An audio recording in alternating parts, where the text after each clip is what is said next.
विभुवानी आधारणाम रूपा सबुद्धी न जाणे आणि जाणे ही त्या तो अपार शुद्ध परमात्मा मीची असे. माझे अपार स्वरूप समुद्राव्रती जणू तरंग ब्रह्मा विष्णू महेश गणपती सूर्यचंद्र वरुण यम निर्विती देवी कुबेर हे तैशेचे.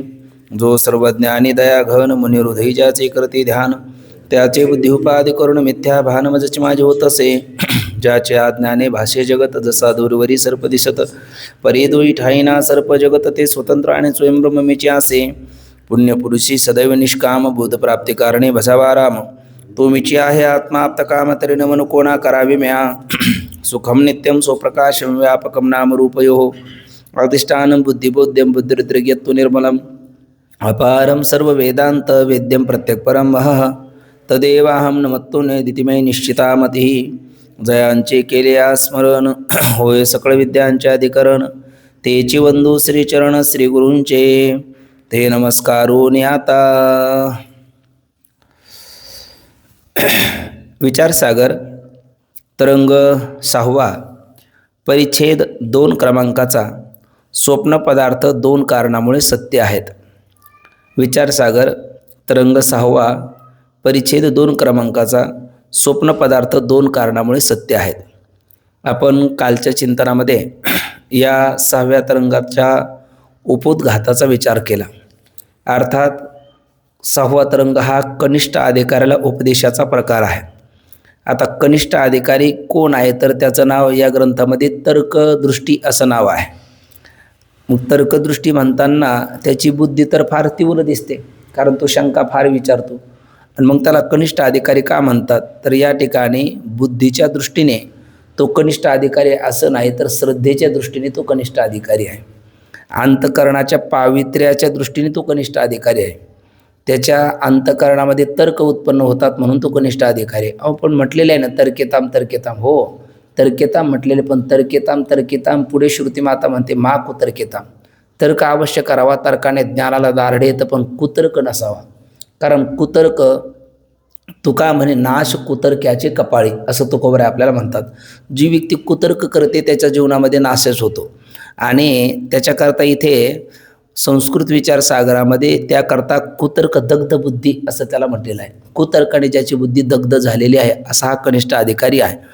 आणि याच्या अंतकरणामध्ये कुतर्क होण्याची काही कारणं असू शकतात का तर नृष्य तापणी उपनिषदामध्ये सूक्ष्म विचारामध्ये बुद्धीची प्रवृत्ती न होण्याची कारणं साधारण एक 10 दोषाचा विचार आपण काल केला. ज्याच्यामध्ये कायिक दोष 3 आहेत, मानसिक दोष 3 आहेत आणि वाचिक दोष 4 आहेत. 3 आणि 3 6 आणि 6 आणि 4 10 अशा 10 दोषाचा विचार केला. कायिक 3 दोष म्हणजे स्थेय हिंसा अब्रह्मचर्य. नंतर मानसिक 3 दोष म्हणजे सूक्ष्म इच्छा चिंता आणि बुद्धिमांद्य. आणि वाचिक 4 दोष म्हणजे अनृत परनिंदा कटु भाषण किंवा वृथालाप. अशा 10 दोषापैकी 10 म्हणा 4 8 जे काही न्यूनाधिक प्रमाणामध्ये आपल्या अंतकरणामध्ये जो आपलं दोष असतील तर त्या व्यक्तीचा सूक्ष्म चिंतनामध्ये प्रवेश होत नाही आणि त्याच्या अंतकरणामध्ये कुतर्क निर्माण होतात. आणि मग ती कुतर्क काय करतात कुतर्क म्हणजे एक प्रकारचा संशय आणि संशयात्मा विनश्यती असं गीतेचं वचन. संशय पापात्मा असं उपनिषदाचं वचन आहे आणि संशयावनी थोर अनेक नाही पाप घोर का विनाशाची वाघुर प्राणी अशी असं भगवान माऊलीचं देखील म्हणणं आहे. मग आता हे दोष हे कारण आहेत संशयरूपी कार्य आहे आणि पथभ्रष्टता हे पुढचं होणारी त्याची जीवनातली दुष्फलं म्हणजे त्याचं एक प्रकारचं दुष्फल स्वस्वरूपापासून तो च्युत होणार आहे. मग अशी स्थिती जर असेल तर हे दोष गेले पाहिजेत. मग दोषाच्या निवृत्तीचे काही उपाय आहेत का तर दोषाच्या निवृत्तीचे प्रधान 2 उपायाचं काल आपण चिंतन केलं. त्यातला पहिला एक उपाय आहे तो म्हणजे भगवंत परमात्म्याचं नामस्मरण. कारण जेवढी या नामाची शक्ती तेवढे पाप नाही त्रिजगती नामापाशी चारी मुक्ती जाण निश्चिंती विद्या. नामामध्ये इतकं सामर्थ्य आहे का अद्याप असं पाप किंवा दोष अजून जन्माला यायचा की जो नामापुढे तग धरू शकेल. म्हणून भगवत नामस्मरणाने किंवा संत नामस्मरणाने या 10 दोषाची निवृत्ती होते. दुसरं म्हणजे वेदांत चिंतनाने देखील या दोषाची निवृत्ती होते.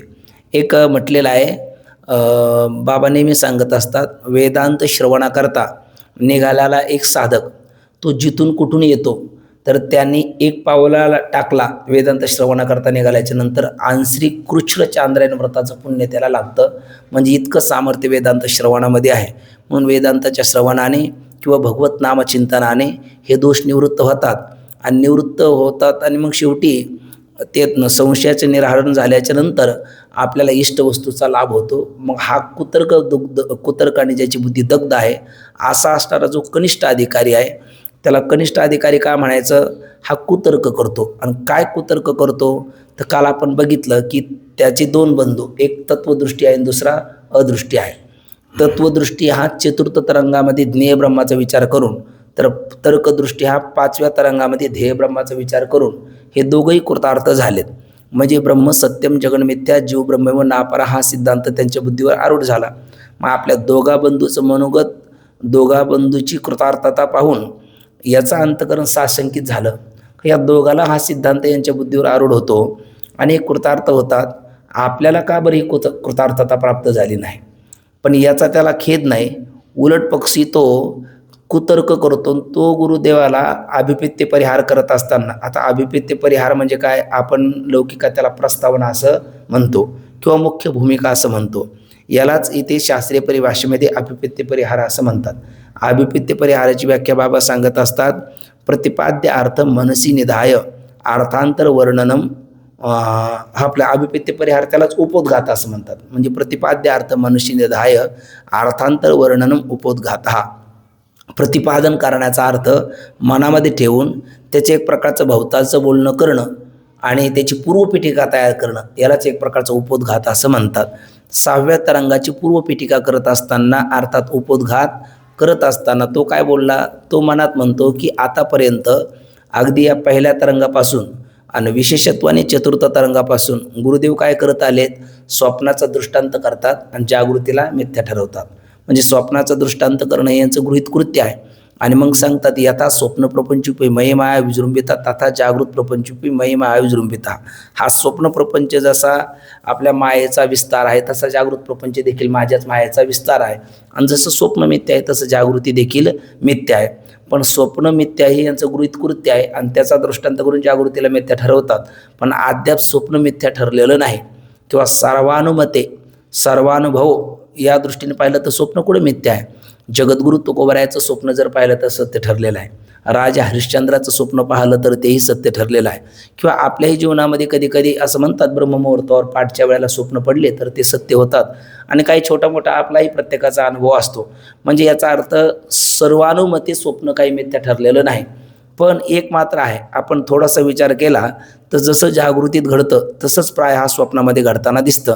मग स्वप्नाचा दृष्टांत करून जागृतीला मिथ्या ठरवण्यापेक्षा सर्वानुमते आणि बहुमते सगळ्यांना या जगामध्ये विश्वामध्ये सर्वांची एक वाक्यता आहे, तर जगत कसं आहे, सत्य आहे. पडली रूढी जगापरिचार चालविती व्यवहार सत्य म्हणून. आणि जे वेदांत सांगणारी ऐकणारी मंडळी आहेत ती सुद्धा प्राय हा त्यांचा व्यवहारसुद्धा असा दिसतो की ते ब्रह्मसत्यम जगन्मिथ्या जरी म्हणत असले तर पाठ सुटल्याच्या नंतर किंवा इतर वेळेला ते जगत सत्य म्हणूनच व्यवहार करतात. मग सत्य जागृतीचा दृष्टांत करून आणि जसं जागृतीत घडतं तसं स्वप्नात घडतं म्हणून स्वप्नाला देखील सत्य ठरवलं तर काय हरकत आहे, अशा पद्धतीचा तर्क त्याच्या अंतःकरणात येतो. मग तुम्ही म्हणाला हा कुतर्क का? हा कुतर्क या कारणास्तव आहे का स्वप्नाला श्रुती स्मृती पुराणामध्ये आणि सद्गुरूने आतापर्यंत स्वप्नाचं दृष्टांत करून जागृतीला मिथ्या ठरवलं, तर हा जागृती मिथ्या आपल्याला आतापर्यंत कळाले नाही. दोघा बंधू आपले कृतार्थ झाले, आपण कृतार्थता आपल्याला प्राप्त झाले नाही याचा खेद नाही. तो सिद्धांत आपल्यावर बुद्धीवर आरूढ झाला नाही याचा खेद नाही. मग उलट पक्षी ज्या स्वप्नाचा दृष्टांत करून गुरुदेव जागृतीला मिथ्या ठरवतात त्या स्वप्नाला हा जर सत्य ठरायला निघाला असेल तर हा कुतर्क आहे. म्हणजे कालचा आपण प्रसंग पाहिला, आई ब्रह्मकुंड म्हणजे 150 किलोमीटर माझ्या अस्थियाने मध्येच विसर्जित केल्या असं तुम्हाला येऊन सांगण्यापेक्षा पुढे जाऊन 150 किलोमीटर ब्रह्मकुंडात का पडली नाही असं करणं हे कुतर्क आहे. आणि कुतर्क कशाला म्हणायचं तर या सगळ्याच गोष्टीला बहुमत प्रमाण असतं असं मात्र नाही. काही ठिकाणी बहुमत प्रमाण घेऊन चालत नाही. जसं की आता हल्लीच्या वैज्ञानिक त्याच्यामध्ये शोधही आलेला आहे. पण वैज्ञानिक शोध येण्यापूर्वी आणि आजही आपले जन्मदाते पिता कोण या बाबतीमध्ये प्रमाण कोण आहे आपल्याला, आपली जननी माता आहे. मग या ठिकाणी आपण आपल्या पित्याला असं म्हणू शकत नाही तुम्हीच माझे जनक कशावरून, किंवा त्यावेळेला हेच जनक आहे याला एकमेव प्रमाण कोण असतं तर आपली जननी. मग त्या ठिकाणी जर गावातल्या 10 महिला आल्यात आणि त्या जर सांगू लागल्यात का हे तुझे पिता नाही, आणि आपली एक माता सांगू लागली का नाही बाळा हेच तुझे पिता आहे, तर अशा वेळेला आपण कोणाचं मत प्रमाण मानू? उत्तर आहे आपल्या मातेचंच मत प्रमाण मानू. तेथे बहुमताला आपण किंमत देणार नाही.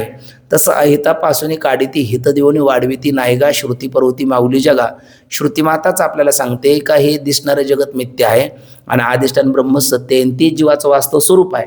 आणि निरपेक्ष राहा श्रुती, तिची तर आपल्याकडनं कुठल्याच प्रकारची अपेक्षा नाही. उलट मनासारखी न होता बाळकाशी हानी माता.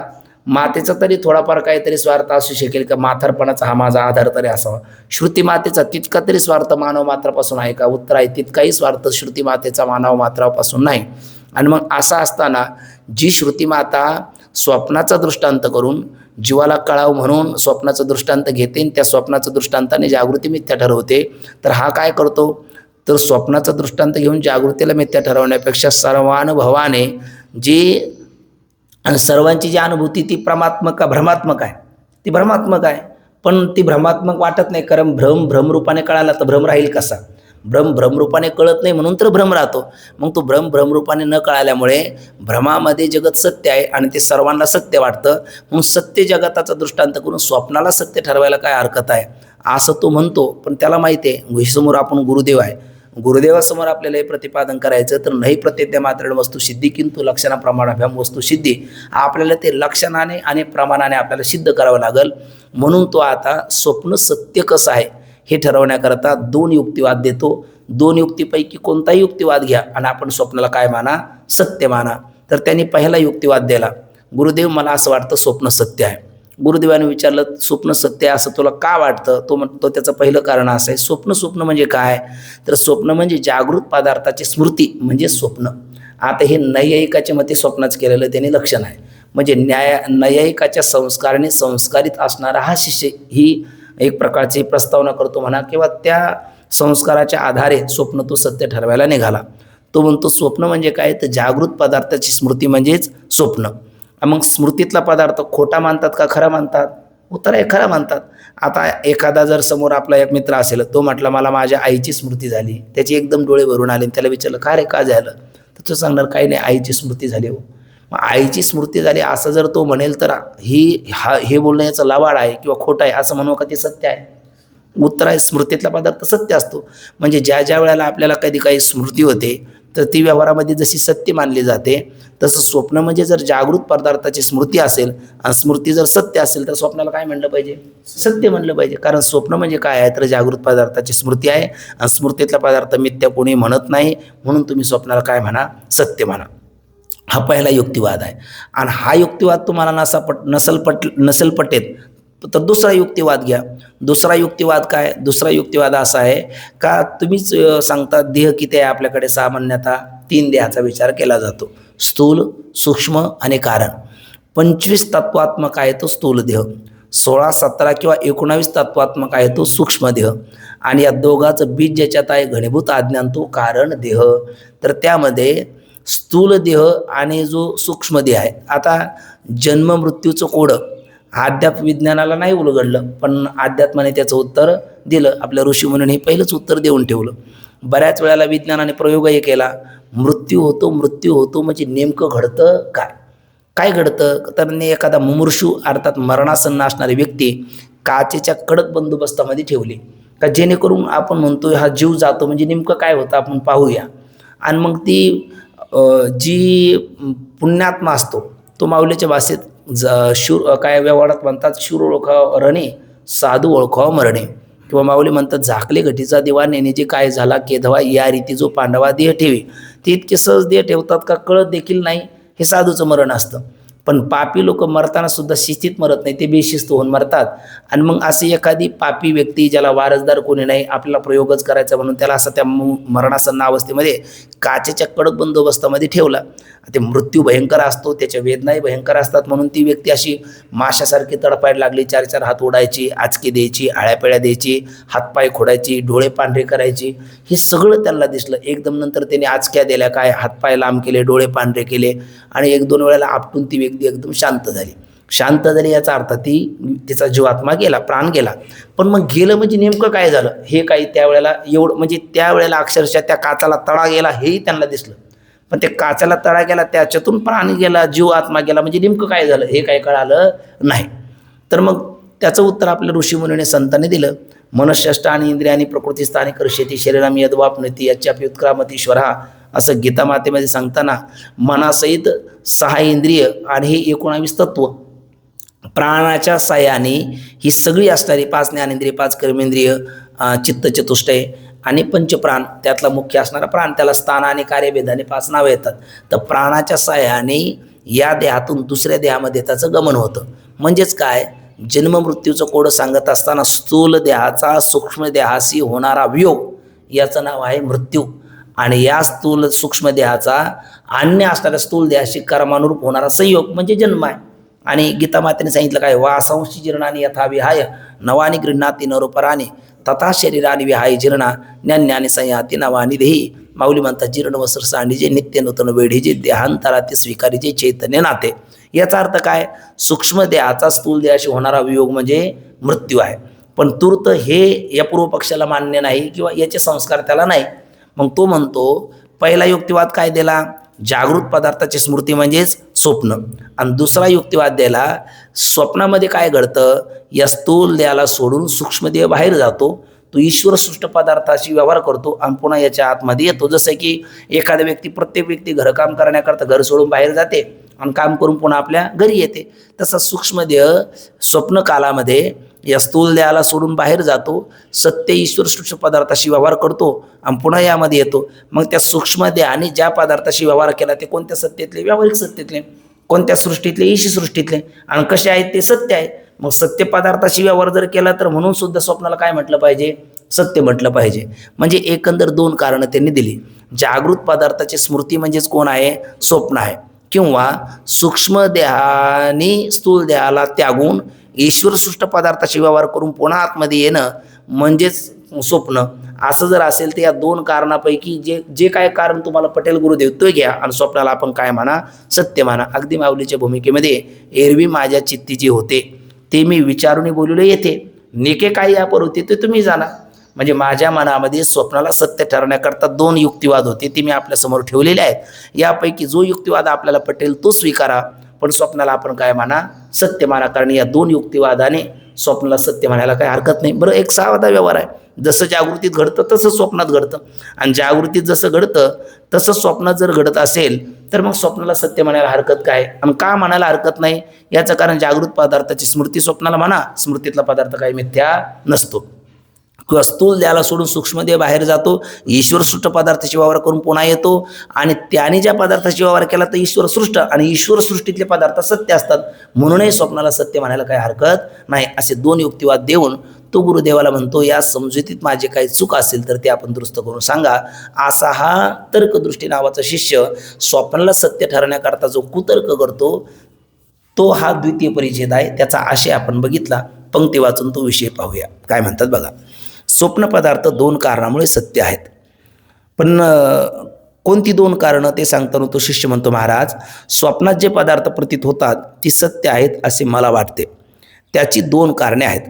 त्यामध्ये पहिलं कारण काय, जागृतीत जे पदार्थ प्रतीत होतात त्यांचे स्वप्नामध्ये स्मरण होते. ज्या पदार्थाचे स्मरण होते कधी, स्वप्नामध्ये, तर ते पदार्थ कुठले आहेत, जागृतीतले, आणि मग ते जागृतीतील पदार्थ सत्य आहेत. स्वप्नामध्ये ज्यांचे स्मरण होते ते जागृतीतील पदार्थ सत्य आहेत. म्हणून स्मृती ज्ञानाचे विषय कोण, जे स्वप्न पदार्थ, तेही काय म्हटले पाहिजे, सत्य. कारण स्वप्न म्हणजे काय, जागृत पदार्थाची स्मृती म्हणजे स्वप्न आहे, आणि ज्यांची स्मृती होती स्वप्न पदार्थाची ते जागृतीत पदार्थाची स्मृती आहे, आणि जागृतीतला पदार्थ तो सत्य आहे, आणि त्याच पदार्थाची स्मृती कुठे आहे, स्वप्नात आहे. म्हणून स्वप्नाला सत्य म्हणायला काही हरकत नाही. जे पदार्थ जागृतीत अत्यंत अज्ञात असतात त्याचे स्वप्नामध्ये स्मरण होत नाही. आणि शिवाय असे का, जे पदार्थ जागृतीमध्ये अत्यंत अज्ञात आहे म्हणजे ज्याचं आपल्याला कधी ज्ञानच झालं नाही आणि त्याच्या अंतःकरणावर संस्कारच झाले नाही, त्याची आपल्याला काय होत नाही, स्मृती होत नाही. म्हणून आपल्याला ज्या ज्या पदार्थाची स्वप्नामध्ये स्मृती होते ना, त्या पदार्थाच्या जागृतीत कुठेतरी केव्हा तरी कधीतरी कशा तरी प्रकारे आपल्याला त्याचं ज्ञान झालेलं आहे आणि त्या ज्ञात पदार्थाची स्वप्नात स्मृती होते. स्वप्न पदार्थ म्हणजे जागृत पदार्थाची स्मृती आहे. स्मृतीतला पदार्थ काय मिथ्या नसतो, म्हणून स्वप्नाला आपण काय म्हणा, सत्य म्हणा. चला दुसरा हेतू देतो म्हटलं. दुसरा हेतू एक प्रकारचा रामानुजाचार्य यांच्या मताने दिलेला आहे आणि पहिला जो हेतू दिलेला आहे तो नैयायिकाच्या मताने दिलेला आहे. या दोन मताला अनुसरून तो स्वप्न सत्य ठरायला निघालेला हा तर्कदृष्टी आहे. दुसरा हेतू तो देतो, स्वप्नामध्ये लिंग शरीर स्थूल शरीराला सोडून बाहेर जाते. स्वप्नामध्ये घडतं काय, आपल्याकडे जे 3 देह आहेत तर त्या स्थूल देह आणि सूक्ष्म देह आणि कारण देह. त्या लिंग स्थूल देह, दुसरा जो सूक्ष्म देह त्यालाच एक 4-2 नाव आहे, त्यालाच आपण लिंगदेही म्हणतो. लीन अर्थम गमयती ती लिंगा. लीन म्हणजे जो त्याला काय म्हणतो, जसं वर धूर दिसतो तो धूर हा लीन नाही, ते तर वन्नी लीन आहे. म्हणजे वन्नी दिसत नाही पण वन्नीच प्रत्यक्ष कोणाचं आहे आपल्याला, त्या धुराचं म्हणजे धुमाचं, आणि तिथे अप्रत्यक्ष कोणाचं आहे, वन्नीचं. पण धुमाच्या प्रत्यक्षवरनं वन्नीची आपल्याला अनुमिती जगवते. का बरं, का तो लीन आहे तिथे. पण जरी तो लीन असला तरी हेतू उद्भूत आहे ना, त्या उद्भूत हेतूवरनं लीन असणाऱ्या वन्नीची अनुमिती होते. तसं मनुष्याचं सूक्ष्मदेह दिसत नाही पण त्याच्या कर्मावरनं, त्याच्या कृतीवरनं, त्याच्या बोलण्या चालण्या आचरणावरनं आपण हा व्यक्ती मागच्या जन्माचा कोण असावा किंवा याचा अंतःकरण बोले, माणस जाणे जे बोले, झाड जाणे जी फुले, का भोगे जाणे जे केले पूर्वजन्मेचे, अशा काही गोष्टी आपल्याला त्या कळतात. म्हणून त्याला लिंगदेह असं म्हणतात. लीनमार्थम म्हणजे त्याच्या अंतःकरणातला सुप्त भाव त्याच्या बोलण्यावरनं आपल्याला कळतो, लीन भाव कळतो. म्हणून तसं लीन असणारं कर्म किंवा लीन असणारं पूर्वजन्म ज्याच्याद्वारा कळतो म्हणून त्याला लिंगदेह असं म्हणतात. म्हणून त्याचं नाव एक लिंगदेह आहे. सूक्ष्मदेह काय म्हणतात, इंद्रिय अगोचरत्वम सूक्ष्मत्वम. सूक्ष्मदेह हा कार्यान्वयच आहे. हे म्हणजे डोळे नाही, याच्या आत आहे तो डोळा आहे. हे जसं घर म्हणजे आपण नाही, घरात राहणार आपण, तसं हे चक्षुरेंद्रियाचं गोलक आहे. याच्या आत चक्षुरेंद्रिय हे म्हणजे चक्षुरेंद्रिय नाही, याच्या आत श्रवण इंद्रिय हे म्हणजे श्रवणेंद्रिय नाही. मग ते आतींद्रिय आहेत. कारण इंद्रियाचे जनक असणारे अपंचकृत पंचमहाभूतच अतींद्रिय असल्यामुळे कारण गुण हा कार्यानुवर्तन ते सुद्धा अतींद्रियाचं आहे. मग ते आहे कशावरनं, रूपाचं ज्ञान होताना म्हणजे चक्षुरेंद्रिय आतमध्ये आहे, शब्दाचं ज्ञान होतं म्हणजे श्रवण इंद्रिय आतमध्ये आहे. याचाच अर्थ ती इंद्रिय गोचर आहे का, नाही, इंद्रिय अगोचर आहे. आणि इंद्रिय अगोचरत्व सूक्ष्मत्व म्हणून त्याला सूक्ष्मदेह असंही म्हणतात. लीनार्थ ज्ञान करून देतो म्हणून लिंगदेही म्हणतात. वासनात्मक देह म्हणतात कारण जन्म घेण्याला वासनेच्या संगे म्हणून त्याला वासनात्मक देह म्हणतात. किंवा त्याला पुन्हा सत्व असं म्हणतात. पंचकृत पंचमहाभूताच्या मिलित सत्वंशापासून कोण बनतं, अंतःकरण. आणि देहाच्या ते ज्ञानाचं साधन प्रधान आहे सूक्ष्म शरीरातलं, म्हणून त्याला सत्वाचं कार्य असल्यामुळे सत्वही म्हणतात. आणि देहाचा ज्ञानाचं साधन असल्यामुळे त्याला अंतःकरणही म्हणतात. पुन्हा योग वशिष्ठमध्ये महर्षी वशिष्ठांनी त्यांना एक अतिवाहिका असं नाव दिलेलं आहे. या सूक्ष्मदेहाला अतिवाहिका म्हणतात. अतिशय वेगेनं वहती, अतिशय वेगाने वासनानुरूप कर्मानुरूप एका देहातून दुसऱ्या देहात त्या जीवात्म्याला ते घेऊन जातं सूक्ष्म शरीर, म्हणून त्याला अतिवाहिका असंही म्हणतात. असे त्याचे जे काही अनेक नावं शास्त्रीय परिभाषेमध्ये पारिभाषिक नावं वापरलेत त्यातलं एक लिंगदेह हे नाव वापरलं. आणि लिंगदेह काय करतो, या स्थूल देहाला सोडतो, बाहेर जातो, ईश्वरसृष्ट पदार्थाशी व्यवहार करतो आणि पुन्हा येतो. म्हणजे त्या लिंगदेहाने ज्या पदार्थाशी व्यवहार केला तो ईश्वरसृष्ट पदार्थाशी व्यवहार केला, मूलाविद्याकारी ईश्वरसृष्ट पदार्थाशी व्यवहार केला आणि ईश्वरसृष्टीला आपण सत्य मानतो. म्हणूनही स्वप्नातल्या पदार्थाला काय म्हणा, सत्य म्हणा. असा दुसरा हेतू तो देतो. स्वप्नावस्थेमध्ये लिंगदेह स्थूल शरीर सोडून बाहेर जाते आणि बाहेर असलेल्या सत्य पदार्थास पाहते, म्हणून स्वप्न पदार्थ सत्यच आहेत असे मला वाटते. एकंदरीत स्वप्न हे जागृत पदार्थाची स्मृती म्हणावे किंवा स्वप्नात अंतःकरण बाहेर जाऊन सत्य पदार्थ पाहते असे म्हणावे. ह्या माझ्या समजुतीत काही चूक असल्यास ती कृपा करून सांगावी अशी विनंती आहे. म्हणजे एकंदरीत स्वप्न पदार्थ दोन हेतूमुळे, दोनपैकी दोन घ्या किंवा दोन्हीपैकी एक घ्या, पण एक आहे ना, कुठला हेतू घ्यायचा तो घ्या, पण स्वप्नाला काय माना, आपण सत्य माना. तर पहिला एकंदरीत मला असं वाटतं का जागृत पदार्थाची स्मृती म्हणून स्वप्नस्थ पदार्थ ते कशाचे विषय आहे, जागृत पदार्थाच्या स्मृतीचे विषय आहे. स्मृतीतला पदार्थ काय नसतो, मिथ्या नसतो, म्हणून स्वप्नाला काय म्हणा, सत्य म्हणा. किंवा स्थूल देहाला सोडून सूक्ष्मदेह बाहेर जातो, ईश्वर सृष्टच ते पदार्थाशी व्यवहार करतो, पुन्हा तो आत येतो, त्यामुळेही स्वप्नाला काय म्हणा, सत्य म्हणा. या दोनपैकी जो हेतू पटेल तुम्हाला तो घ्या आणि आपण स्वप्नाला सत्य माना. आणि पुन्हा काय म्हणतो, की ह्या माझ्या समजुतीत काही चूक असेल तर ती कृपा करून आपण सांगावी अशी विनंती आहे. आता बाबा म्हणत असतात हे शब्द आहे कृपा करून काही चूक असेल तर आपण ती दुरुस्त करावी. तर मनात असा भाव आहे का आतापर्यंत गुरुदेव तुम्ही भ्रमात होता, पण आता तरी सावध व्हा. स्वप्नाला आपण मिथ्या इनाकारण म्हणू नका, स्वप्नाला काय म्हणा आपण सत्य म्हणा. पण मग आता ते म्हणा मी म्हटल्याच्या नंतर आपण मान्य करणार नाही, तर मी तुम्हाला पुरावा देतो. एक जागृत पदार्थाची स्मृती म्हणून स्वप्न आहे, स्मृतीतला पदार्थ सत्य असतो. दुसरं म्हणजे स्थूल देहाला सोडून सूक्ष्मदेह बाहेर जातो, तो ईश्वर सृष्ट पदार्थाशी व्यवहार करतो म्हणून स्वप्नाला सत्य म्हणा. असे दोन हे तुम्ही दिलेले आहेत. दोन्हीपैकी जो पटेल तो घ्या आणि आपण स्वप्नाला सत्य माना. पण मग आता शिष्य भावनेने आला असल्यामुळे गुरुदेवाला एकदम वेगळ्या पद्धतीने बोलता येत नाही, म्हणून एरवी माझ्या चित्ती जे होते ते मी विचारणे बोलले येते, निके काय यापर होते ते तुम्ही जाणा. असं म्हटल्याच्या नंतर गुरुदेव त्याला म्हणतात बाबा अरे ह्या वरील दोन्ही कारणामुळे स्वप्नाला सत्य म्हणता येत नाही. आता पहिलं त्याला गुरुदेवाने एक प्रकारचा बॉम्बस्फोट त्याच्यावर टाकला, म्हणजे स्वप्न सत्य नाही असं गुरुदेव म्हणत नाही, या दोन्ही कारणामुळे स्वप्न सत्य ठरवता येत नाही. मग इतक्या पोटतिडकीने आपण स्वप्न सत्य ठरवण्याकरता न्यायशास्त्र प्रतिपादित म्हणा, रामानुजशास्त्र प्रतिपादित म्हणा हेतू देऊन स्वप्नाला सत्य ठरवण्याचा प्रयत्न केला, सिद्ध करण्याचा प्रयत्न केला, तरीही गुरुदेव म्हणतात स्वप्न सत्य नाही. याचा अर्थ आपलं काहीतरी चुकत असलं पाहिजे, म्हणजे तो ऐकण्याच्या मनस्थितीत येतो. आणि मग गुरुदेव म्हणतात वरील दोन्ही कारणामुळे स्वप्न सत्य ठरत नाही.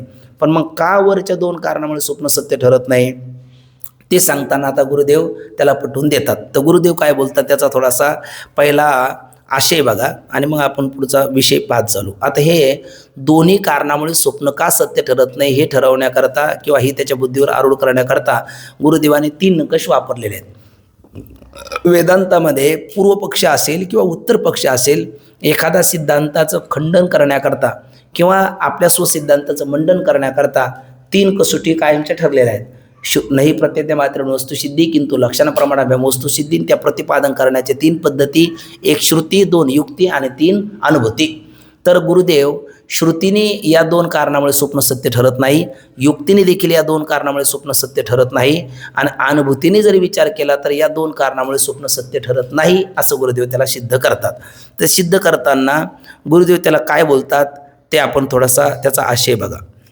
असा आहे, स्वप्न ह्या 2 कारणामुळे का सत्य ठरत नाही, तर पहिला हेतू काय दिला त्याने, जागृत पदार्थाची स्मृती म्हणजेच काय आहे स्वप्न आहे. तर हे विधानच चुकीचं आहे असं गुरुदेव त्याला आता पहिले सांगतात. वरील 2 कारणामुळे म्हणजे पहिलं कारण काय, जागृत पदार्थाची स्मृती म्हणजे स्वप्न, आणि स्मृतीतला पदार्थ काय नसतो, मिथ्या नसतो, म्हणून स्वप्नाला काय म्हणा सत्य म्हणा, कारण स्वप्न पदार्थ म्हणजे जागृत पदार्थाची स्मृती आहे. पण गुरुदेव म्हणतात मुळात स्वप्न पदार्थाला जागृत पदार्थाची स्मृती म्हणताच येत नाही, ही तू गोष्ट पहिली लक्षात घे. आता नाही म्हणता येत नाही, का म्हणता येत नाही ते सिद्ध करावं लागेल. गुरुदेव म्हणतात स्वप्नाला जागृत पदार्थाची स्मृती का म्हणता येत नाही, तर मुळात ज्ञानामध्ये 2 प्रकार असतात. कोणते 2 प्रकार आहेत, एक स्मृती ज्ञान आहे आणि एक प्रत्यक्ष ज्ञान आहे. असे ज्ञानात किती प्रकार झालेत, मुख्य 2 प्रकार, स्मृती ज्ञान आणि प्रत्यक्ष ज्ञान. आता भ्रांती ज्ञान हा 3रा प्रकार, आपण मागे ध्यानाचे 3 प्रकार, ज्ञानाचे 3 प्रकार बघितले, पण तो भ्रांती ज्ञान पुरता आपण थोडंसं बाजूला ठेवू. इथे ज्ञानाचे मुख्य 2 प्रकार आहे, एक स्मृती ज्ञान आहे आणि 2 प्रत्यक्ष ज्ञान आहे. आता प्रत्यक्ष ज्ञान कशाला म्हणतात, तर प्रत्यक्ष ज्ञान कशाला म्हणतात त्याच्यामध्ये 2 व्याख्या आहे. एक नैयायिकाचं लक्षण आहे, एक वेदांताने केलेलं लक्षण आहे. नैयायिक म्हणतात इंद्रिय अर्थ सन्निकर्षजन्य ज्ञानम प्रत्यक्षम, इंद्रिय आणि विषय यांचा संयोग संबंध झाल्याच्या नंतर होणारं जे ज्ञान आहे त्याला नैयायिक काय म्हणतात, प्रत्यक्ष असं म्हणतात. आता बघा ना, आणि हे आपल्याला खरंही वाटतं, अगदी सूक्ष्म विचार करत नाही तोपर्यंत. आता हा एखादा घट आहे, या घटाच्या रूपाचं ज्ञान करून घ्यायचं म्हणलं तर चक्षुर इंद्रियाचा आणि त्या घटाचा संबंध व्हावा लागेल. या घटाच्या ठिकाणी असा काही एखादा टकटक शब्द होतो तर त्या शब्दाचं ज्ञान करून घेण्याकरता श्रवण इंद्रियाचा आणि त्याचा संबंध व्हावा लागेल. त्याच्यात कठीण स्पर्शाचं ज्ञान करून घ्यायचं म्हटलं तर तो इंद्रियाचा आणि त्याचा संबंध व्हावा लागेल. त्याच्या ठिकाणी समजा एखादा त्याला काय म्हणतो साखरेचा पाकाचा लेप लागलेला आहे आणि त्याचं आस्वादन जर करायचं म्हटलं तर रसनेंद्रियाचा आणि त्याचा संयोग संबंध व्हावा लागेल.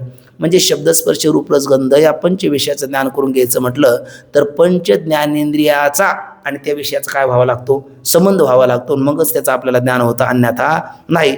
म्हणून नैयायिकाने लक्षण केलं इंद्रिय अर्थ नाम विषय संयोग, इंद्रिय अर्थ सन्निकर्षे जन्य यस ज्ञानम तत्प्रत्यक्षम. इंद्रियाचा आणि विषयाचा संयोग संबंध झाल्याच्या नंतर होणारं जे ज्ञान आहे त्याला काय म्हणतात, ते प्रत्यक्ष. पण मग इंद्रियाचा आणि विषयाचा संयोग संबंध झाल्याच्या नंतर होणारं जे ज्ञान आहे त्याला जर तुम्ही प्रत्यक्ष म्हणत असाल आणि हीच नैयायिकाची व्याख्या जर आपण पूर्णत्व म्हणून स्वीकारली तर दोन गोष्टीचा आपल्याला प्रत्यक्ष कधीच होणार नाही. त्यातलं एक आपल्याला प्रत्यक्षमध्ये दोन प्रकार, एक बाह्य प्रत्यक्ष आहे आणि एक आभ्यंतर प्रत्यक्ष आहे. म्हणजे आपल्याला आपलं मन एखाद्या विचारलं का हो आज तुम्ही पाठात काही उत्तर व्यवस्थित दिले नाही, ते म्हटले काही म्हणा पण आज ना मन जरा बाहेर होतं त्यामुळे मला काही उत्तर देता आलं नाही. मग मन जरा बाहेर होतं त्यामुळे मला काही उत्तर देता आलं नाही असा जर तो व्यक्ती म्हटला तर त्याला त्याच्या मनाचं प्रत्यक्ष झालं म्हणून उत्तर दिलं का प्रत्यक्ष न झालं म्हणून उत्तर दिलं? प्रत्यक्ष झालं म्हणून उत्तर दिलं. पण मग ते मनाचं प्रत्यक्ष होण्याकरता माऊली म्हणतात ते मन कैसे केवढे पाहू जाता न सापडे एरवी राहटवाया थोकडे तरी लोक या. शोधायला गेलं तर सापडत नाही, फिरायला लागलं तर लोक याला कमी पडतं. असं असणारं मन हे मूर्त का मूर्त? उत्तर आहे अमूर्त आहे. मग आतलं मन असेल, काम क्रोधादी विकार असेल, सुखदुःखादी अंतकरणाचे धर्म असेल, त्याचं आपल्याला प्रत्यक्ष होतं की नाही? बरं ते तर अमूर्त पदार्थ आहे ना, मन तरी अमूर्त आहे. मग त्याच्याशी मन अमूर्त आहे, आतले काही विकार अमूर्त आहे, ते त्याच्याशी इंद्रियाचा संबंध होईल का? कारण इंद्रियाचा संबंध होण्याकरता दोन्ही पदार्थ मूर्त असावे लागतात. मन आतलं अमूर्त आहे, इंद्रिय मूर्त आहे, मग एक मूर्त आहे आणि एक अमूर्त आहे, संयोग नाही होणार त्यांचा. मग आपल्याला आंतरप्रत्यक्ष होणार नाही. कोणाची व्याख्या मानली तर नैयायिकाची. दुसरं ब्रह्माचं प्रत्यक्ष ज्ञान आपल्याला कधीच होणार नाही. ब्रह्मज्ञानाशिवाय तर मुक्ती नाही. वाचून ज्ञानवे नाही की उपाय करशीची तिकी ती गुंपेशी आधी की रुखी. आणि ब्रह्माचं प्रत्यक्ष होताना ब्रह्म रंग नाही, रूप नाही, नाही वर्ण छाया, निर्गुण निराकार तोही रघुराया. काय नामरूप संबंधू जाती क्रिया भेदू आकार अशीच प्रवादू वस्तूशी नाही. ते किर अनाम जाती माझी अविद्या वर्गाच्या राती ते ओळखावाय श्रुती खून केली. माऊली म्हणतात ना, म्हणजे ब्रह्म मूर्त का मूर्त? उत्तर आहे अमूर्त. इंद्रिय मूर्त. मग इंद्रियाचा आणि ब्रह्माचा संयोग संबंध होऊन त्याचं प्रत्यक्ष होण्याकरता ब्रह्म कसं असलं पाहिजे? मूर्त असलं पाहिजे. ब्रह्म अमूर्त आहे. बरं जाऊ द्या, पुन्हा ब्रह्म जर त्याच्याकरता तुम्ही मूर्त मानलं आणि इंद्रियाचा संयोग संबंध होऊन त्याचं ज्ञान होतं म्हटलं तर इंद्रिय नित्य का अनित्य हो? इंद्रिय अनित्य आहे. मग इंद्रिय जर अनित्य आहे आणि त्या अनित्य इंद्रियाशी मूर्त ब्रह्माचा संयोग होऊन जर ते ज्ञान होत असेल तर ब्रह्म अमूर्त आणि जी वस्तू मूर्त असती ती अनित्य असते, म्हणजे ब्रह्मही अमृत होईल. आणि असं अनित्य ब्रह्मपदरी पाडून पुरुषार्थाची सिद्धी होईल का? सिद्धी होणार नाही. म्हणजे थोडक्यात काय, त्या पुरुषार्थाचा भाग थोडासा बाजूला ठेवा, पण ब्रह्मही अमूर्त असल्यामुळे किंवा आंतरमनादी पदार्थ अमूर्त असल्यामुळे त्याचाही प्रत्यक्ष आपल्याला कधीच होणार नाही. म्हणजे आंतरप्रत्यक्ष होणार नाही, ब्रह्माचं प्रत्यक्ष होणार नाही. कोणाची व्याख्या प्रत्यक्षाची घेतल्याच्या नंतर?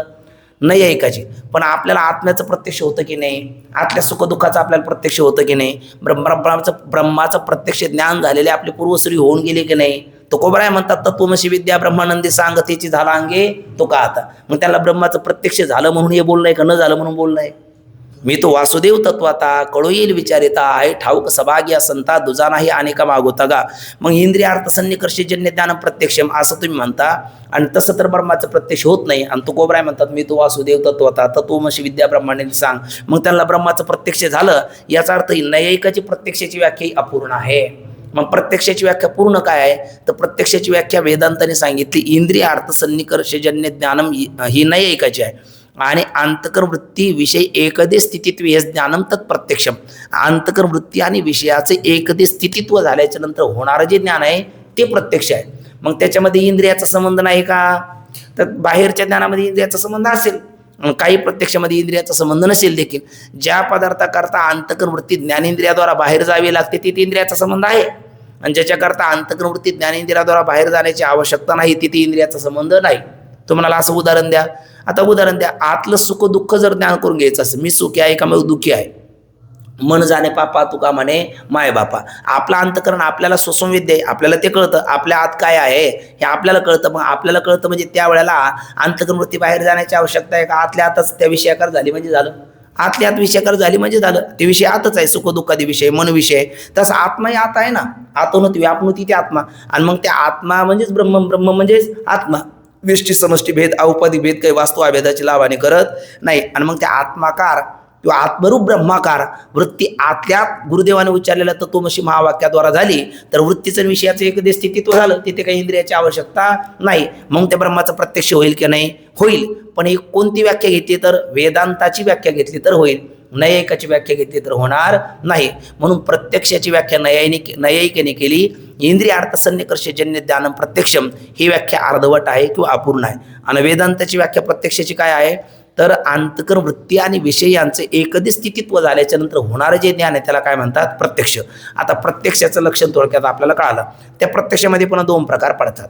प्रत्यक्षामध्ये कोणते दोन प्रकार पडतात? एक आहे अभेज्ञरूप प्रत्यक्ष आणि दुसरा आहे प्रतिभिज्ञारूप प्रत्यक्ष. आता अभेज्ञरूप प्रत्यक्ष म्हणजे काय आणि प्रतिभिज्ञारूप प्रत्यक्ष म्हणजे काय? तर अभेज्ञरूप प्रत्यक्ष त्याला म्हणतात प्रथमच अंतःकरण वृत्ती आणि विषय किंवा नैयायिकाची व्याख्याने सुद्धा याचं स्पष्टीकरण घेतलं तर काय हरकत नाही, तसाही अर्थ त्यांनी केलेला आहे.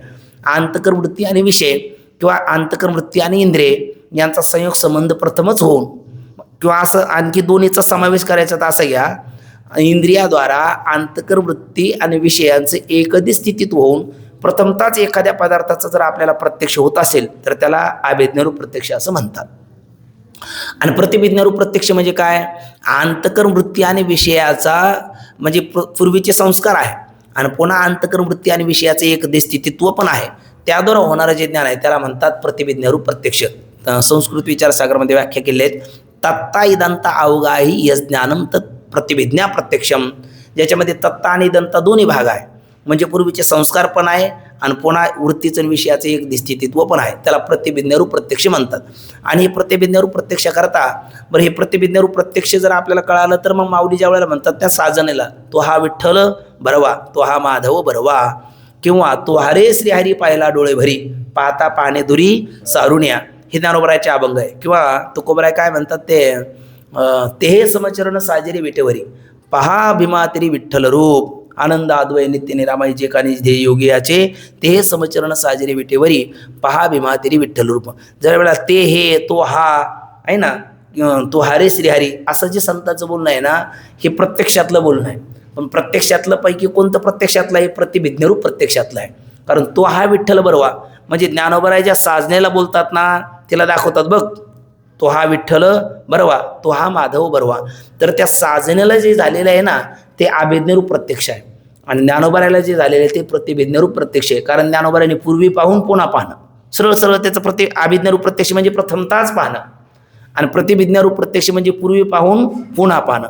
पण पूर्वी पाहून म्हणताना पूर्वीचे संस्कार आहे आणि आता पुन्हा वृत्तीचं विषयाचं एकदिश स्थितित्व आहे, ते कोणतं प्रत्यक्ष झालं? अभिज्ञारूप प्रत्यक्ष. आता तर हा तरी विषय कशाला सांगितला? तर त्याला म्हणतात स्वप्नातल्या पदार्थाला फार झालं तर तू प्रतिभिज्ञारूप प्रत्यक्ष म्हणू शकतोस किंवा अभिज्ञारूप प्रत्यक्ष म्हणू शकतोस, पण काय म्हणू शकत नाही? स्मृती म्हणू शकत नाही. तू म्हटलं का बरं? कारण स्मृती ज्ञान म्हणजे काय? स्मृती कशाला म्हणतात? तर संस्कार मात्र यश ज्ञानम, संस्कार मात्र जन्य ज्ञानम आहे ना.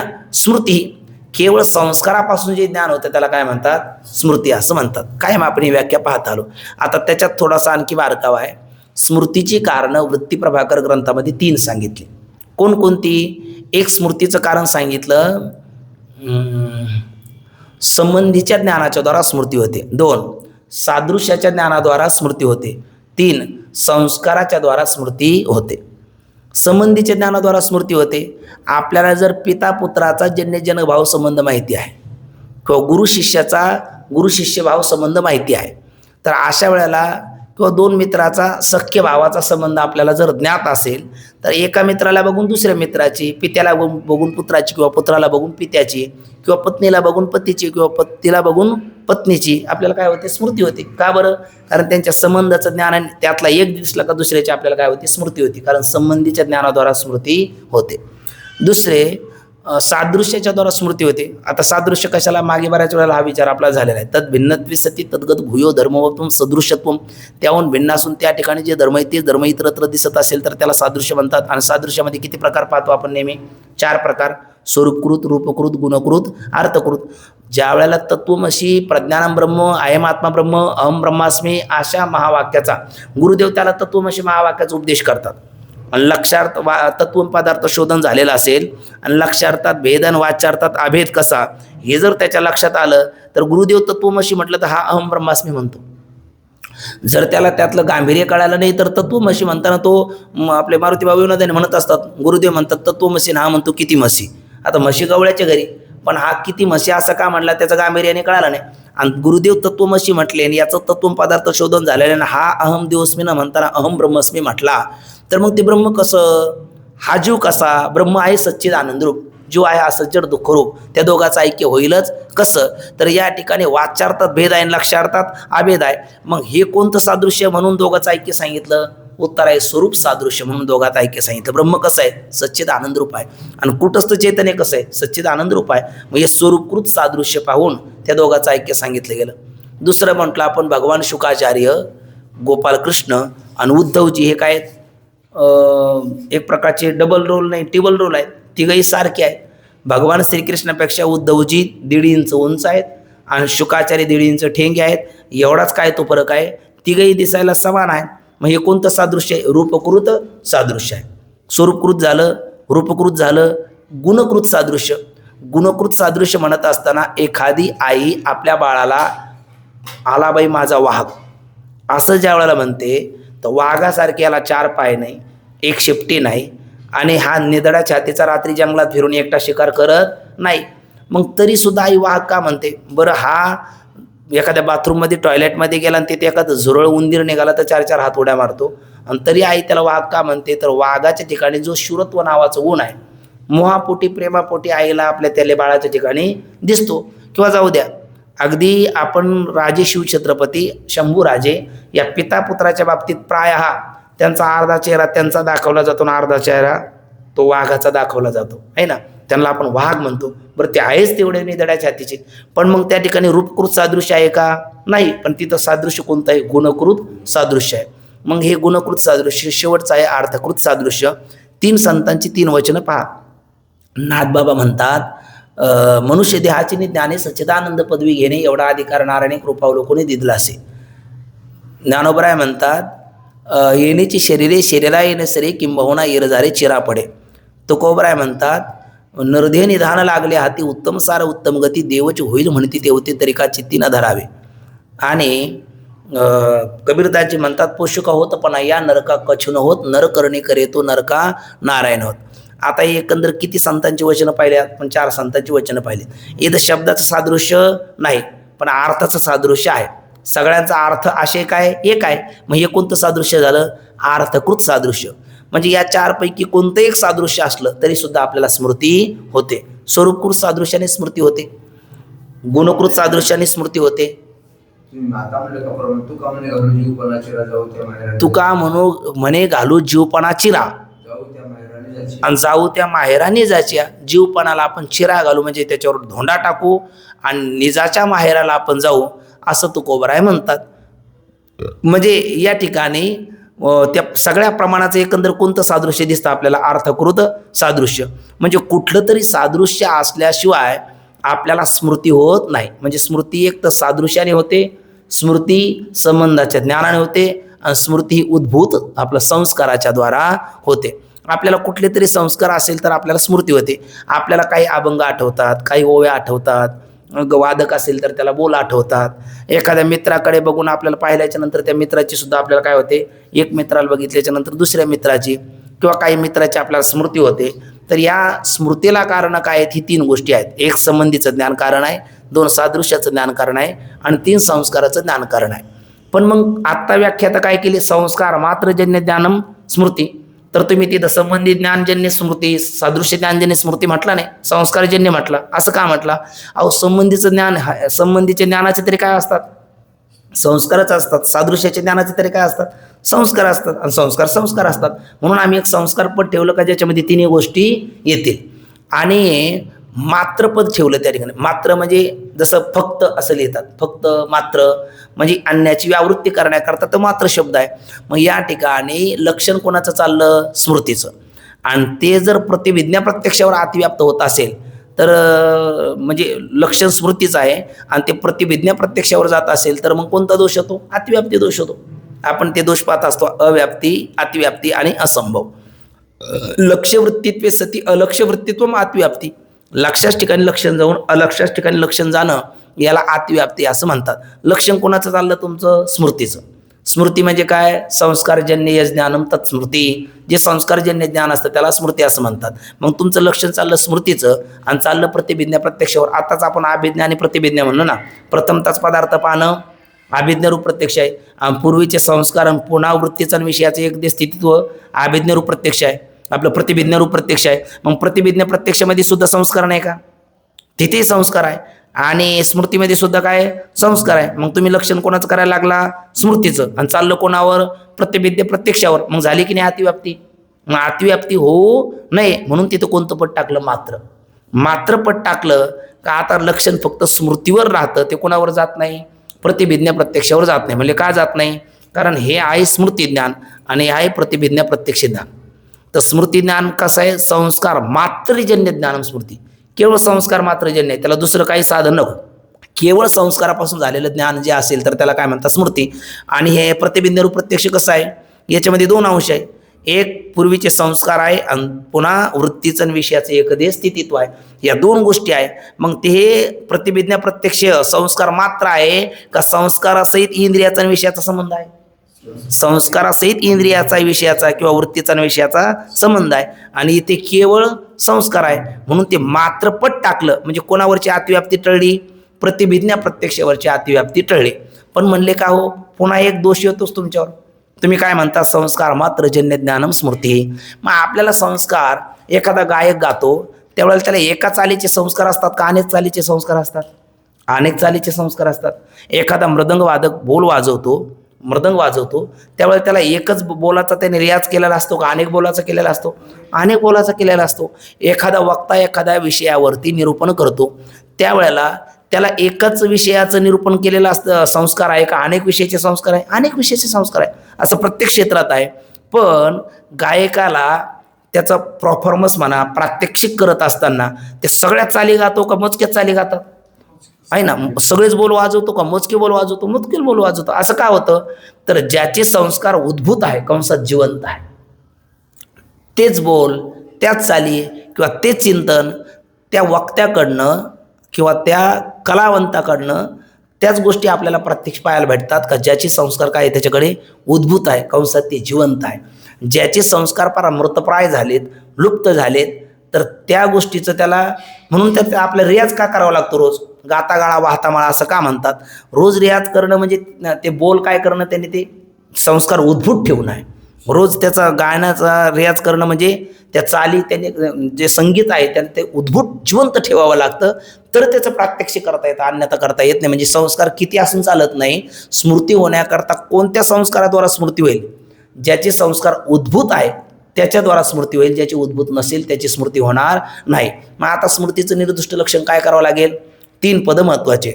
1 संस्कार, 2 मात्र आणि 3 उद्भूत. मग आता लक्षण करायचं उद्भूत संस्कार मात्र जन्य ज्ञानम यश ज्ञानम. उद्भूत संस्कार मात्र जन्य यश ज्ञानम तत्स्मृती. जी उद्भूत संस्कार मात्र जन्य जे ज्ञान आहे त्याला काय म्हणता येईल? स्मृती. आणि उद्भूत संस्कार आहे आणि पुन्हा इंद्रियाचा आणि विषयाचा संबंध सुद्धा आहे, ते कोणतं ज्ञान होईल? प्रतिभिज्ञा प्रत्यक्ष. मग आता संस्काराच्या द्वारा गुरुदेव बोलतात त्यांनी पहिलं लक्षण स्वप्न सत्य ठरवण्याकरता काय दिलं? तो म्हटला जागृत पदार्थाची स्मृती म्हणजेच काय आहे? स्वप्न. आणि स्मृतीतला पदार्थ मिथ्या नसतो म्हणून स्वप्नाला काय म्हणा? सत्य म्हणा. तर गुरुदेव म्हणतात संस्काराच्या द्वारा केवळ स्मृती होते का प्रतिभिज्ञा प्रत्यक्ष सुद्धा संस्काराद्वारा होतं?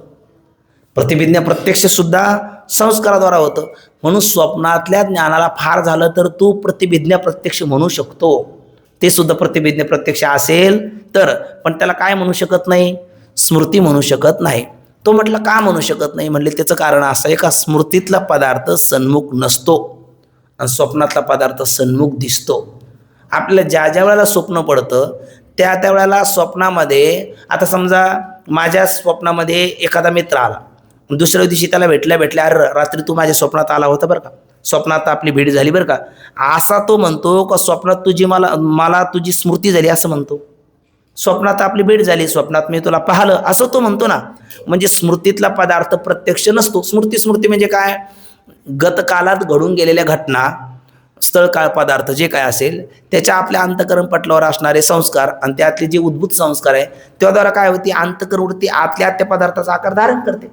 म्हणजे स्मृतीतला पदार्थ सन्मुख प्रत्यक्ष दिसत नाही आणि स्वप्नातला पदार्थ काय होतो? सन्मुख दिसतो. म्हणून स्वप्नाला काय म्हणता येणार नाही?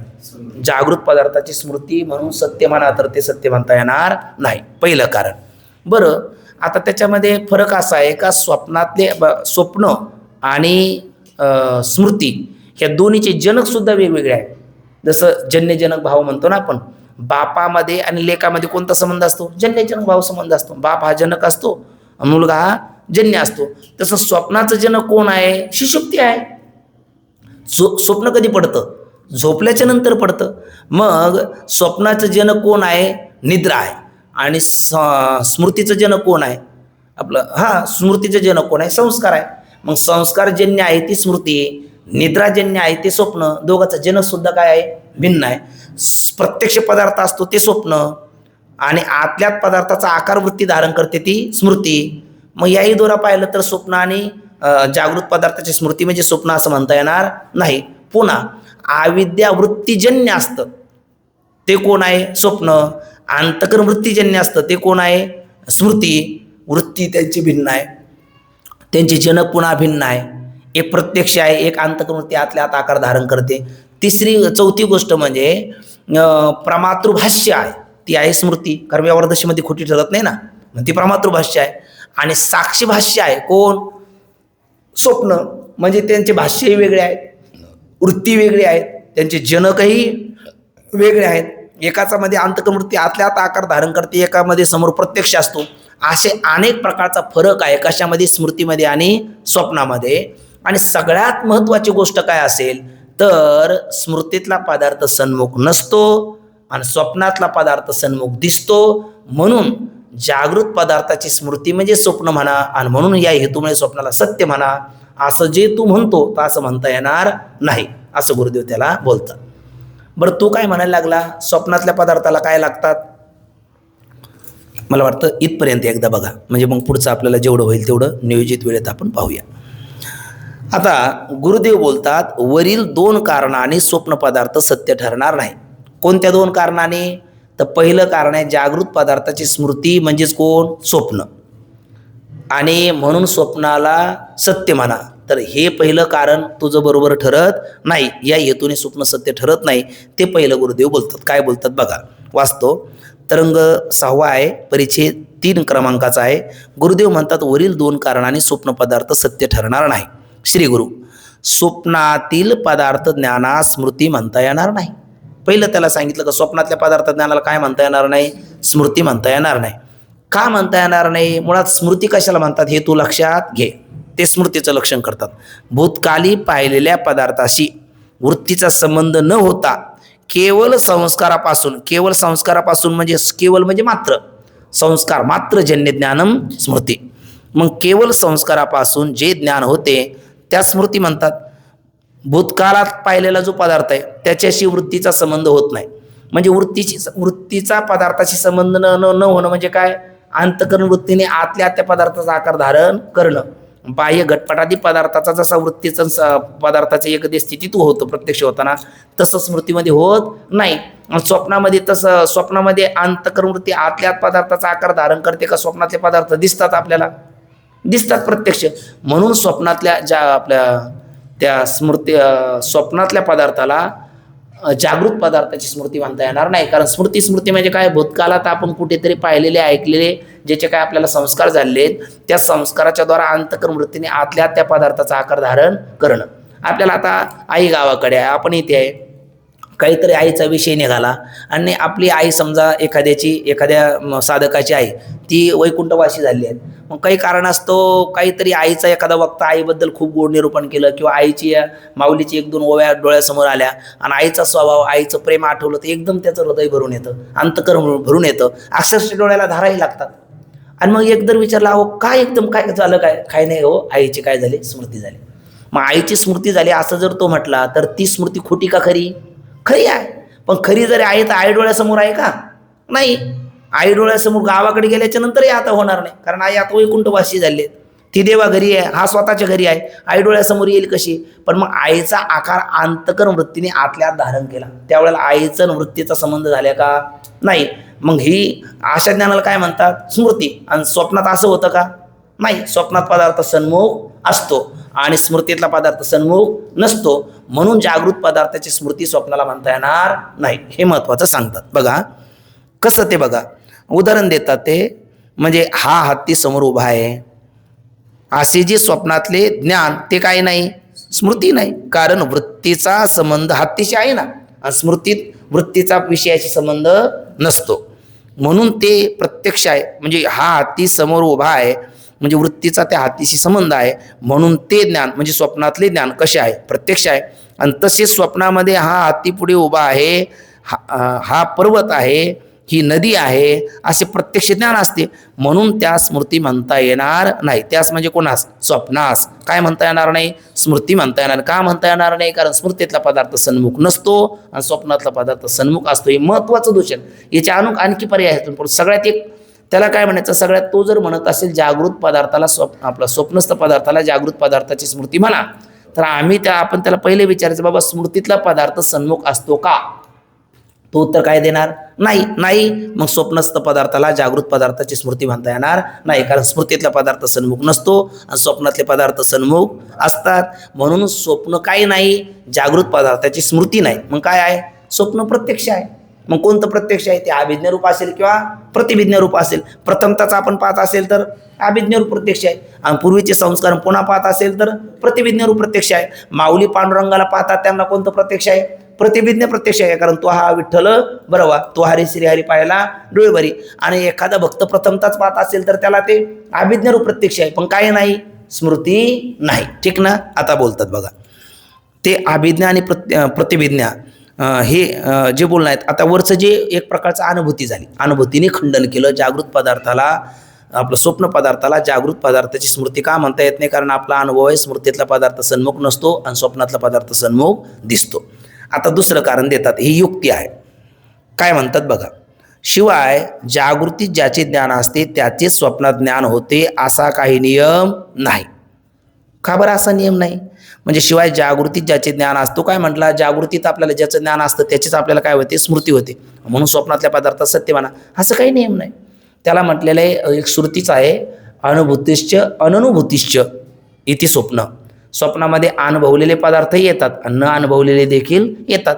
ज्याचे आपल्याला संस्कार आहे तेही येतात आणि ज्याचे संस्कार नाही तेही येतात. आणि इथं काय स्मृती म्हणायचे म्हणलं म्हणजे संस्कार ज्याचे आहे तेच आले पाहिजे, पण असं काही नाही. कसं बघा, शिवाय जागृती ज्याचे ज्ञान असते त्याचे स्वप्नात ज्ञान होते असा काही नियम नाही. प्रत्यक्ष ज्ञान अभिज्ञारूप आणि प्रतिभिज्ञारूप असे दोन प्रकारचे आहे. ज्ञानामध्ये दोन प्रकार आहे प्रत्यक्ष ज्ञानात, एक अभिज्ञारूप प्रत्यक्ष, दुसरं प्रतिभिज्ञारूप प्रत्यक्ष. आपण प्रत्यक्षाची किती व्याख्या पाहिल्या बोला, दोन, एक नैयायिकाची आणि एक वेदांताची. नैयायिकाची व्याख्या काय, इंद्रिय अर्थ सन्निकर्षजन्य ज्ञानम प्रत्यक्षम.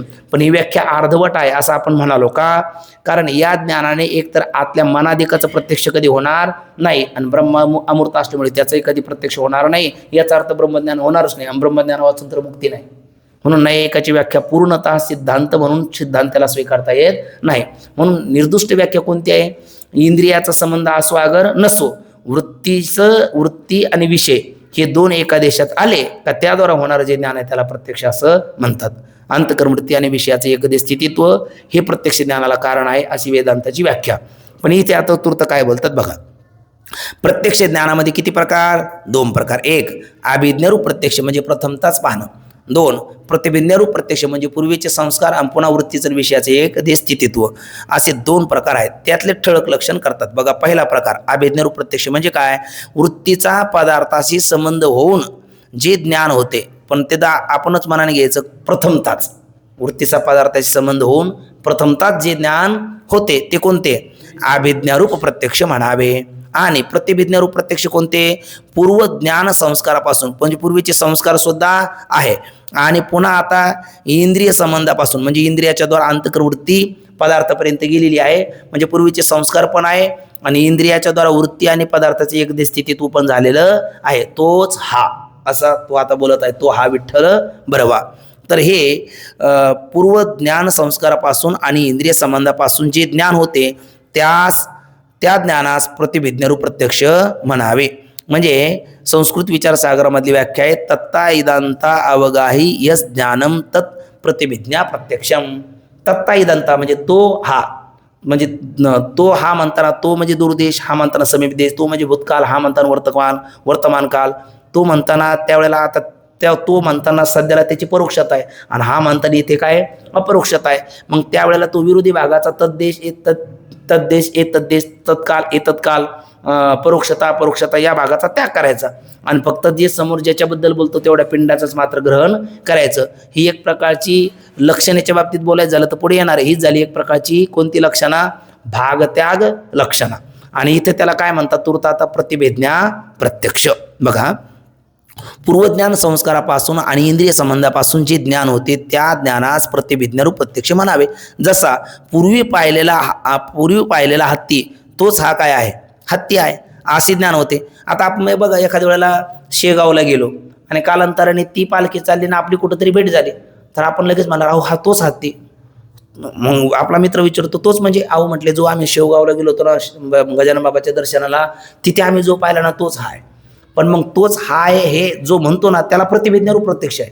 पण जो आता नवीनच पाहतो त्याला ते अभिज्ञारूप प्रत्यक्ष आहे.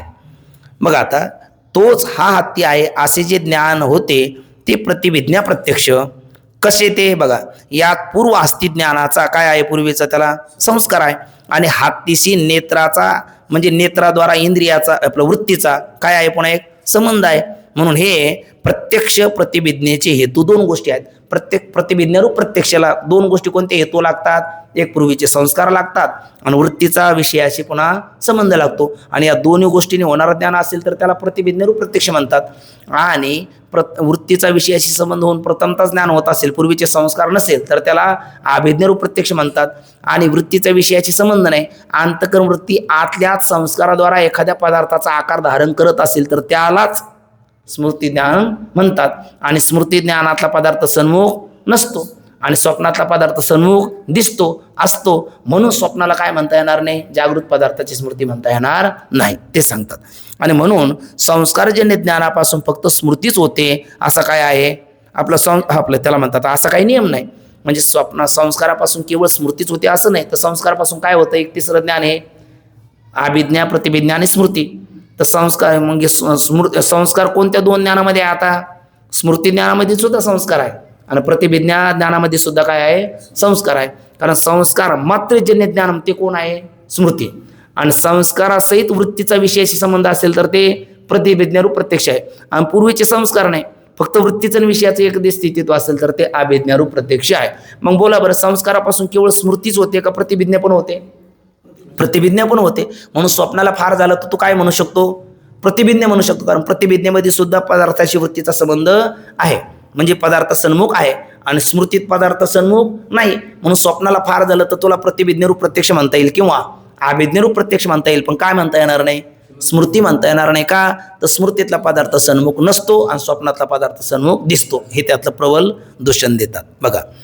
आणि म्हणून संस्कारजन्य ज्ञानापासून फक्त स्मृतीच होते असा नियम नाही. प्रतिभिज्ञा प्रत्यक्षही संस्कारजन्य आहे, परंतु त्यास म्हणजे त्या प्रतिभिज्ञा प्रत्यक्षास इंद्रिय संबंध पुन्हा साह्य आहे. म्हणजे पूर्वीचे संस्कार आहे आणि पुन्हा इंद्रियाचा विषयाशी संबंध पण आहे. या दोन गोष्टी आहे.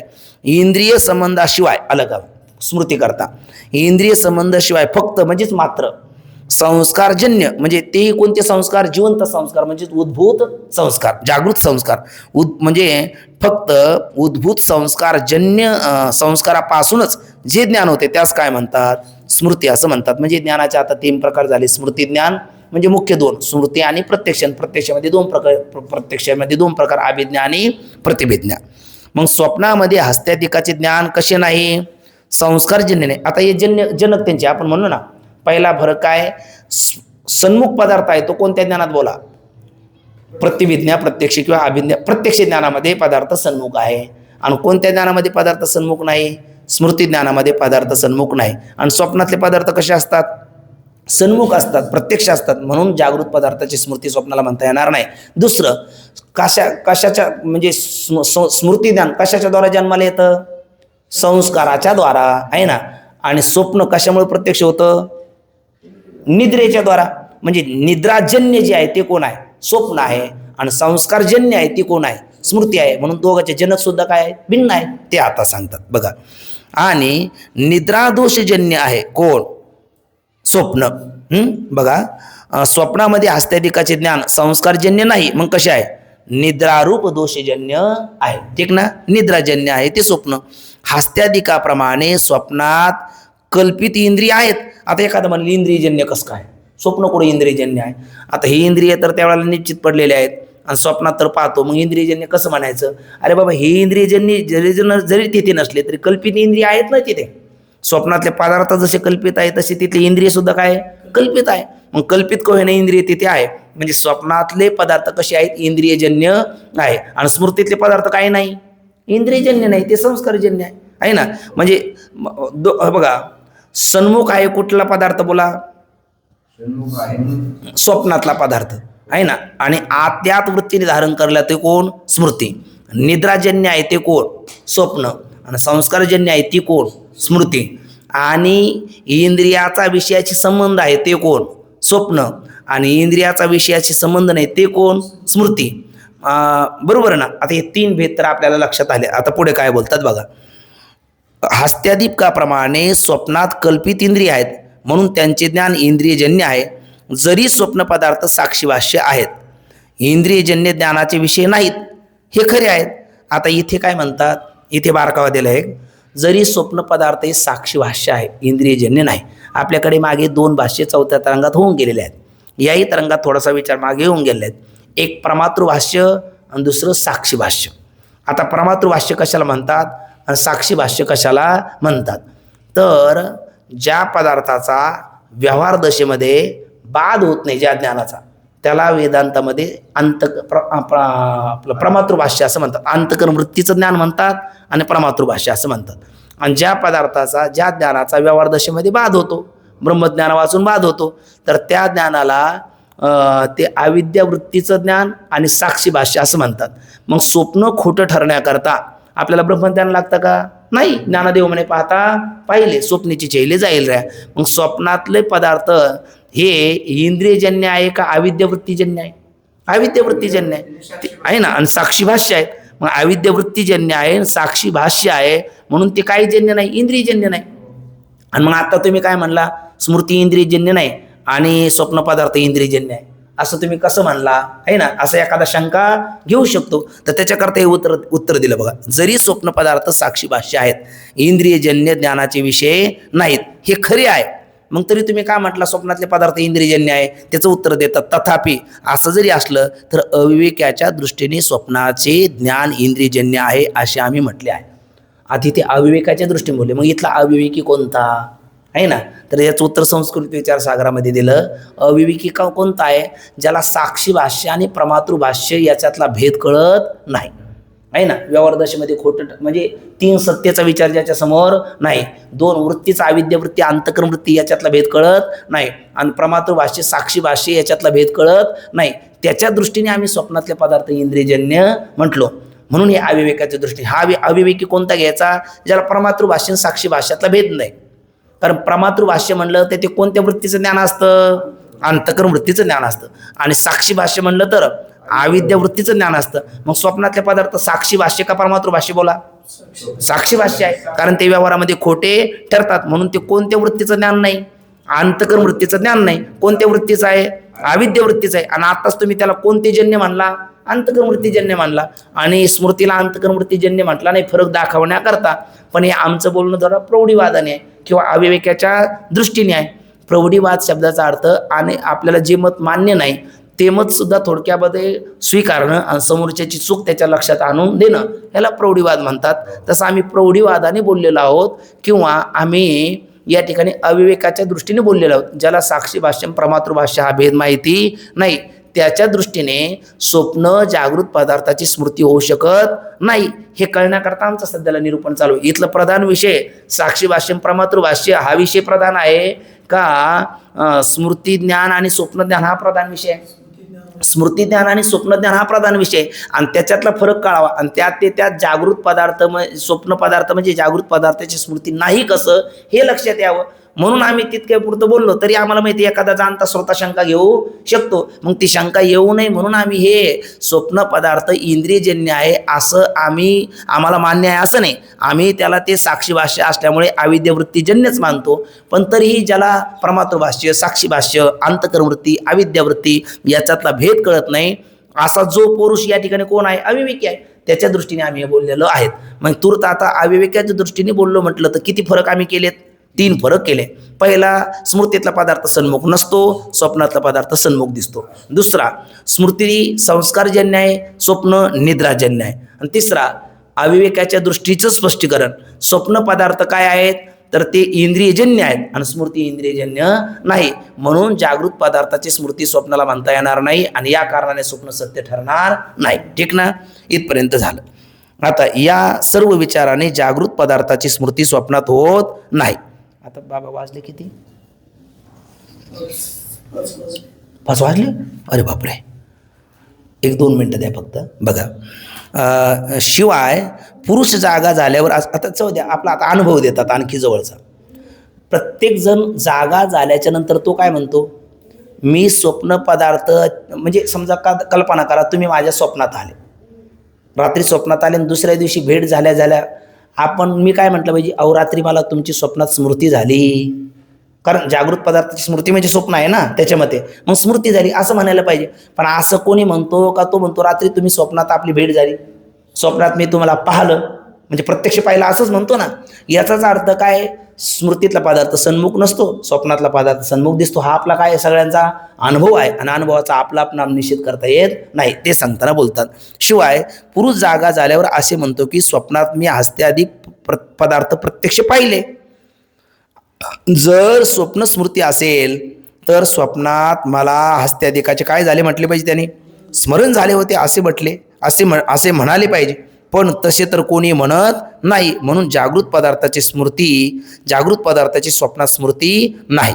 शिवाय जागृतीमध्ये जो पाहिलेला किंवा ऐकलेला पदार्थ असतो त्याचे स्वप्नात ज्ञान होते, हाही काही नियम करता येत नाही.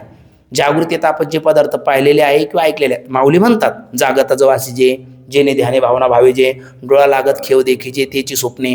पण मग माऊलीचा हा एक बहुलतेने नियम आहे का असंच घडतं हे माऊलीला सांगायचं? प्राय असं घडतं, असंच घडतं असं मात्र नाही. का बरे? कारण ते सांगतात स्वप्नामध्ये असे काही विलक्षण पदार्थ येतात. विलक्षण पदार्थ म्हणजे ज्याचा उभ्या आयुष्यामध्ये आपण कधी अनुभव घेतलाच नाही, असे काही विलक्षण पदार्थ प्रतीत होतात की जे सर्व जन्मात आपण कधी पाहिलेले नाहीत किंवा ऐकलेले नाहीत.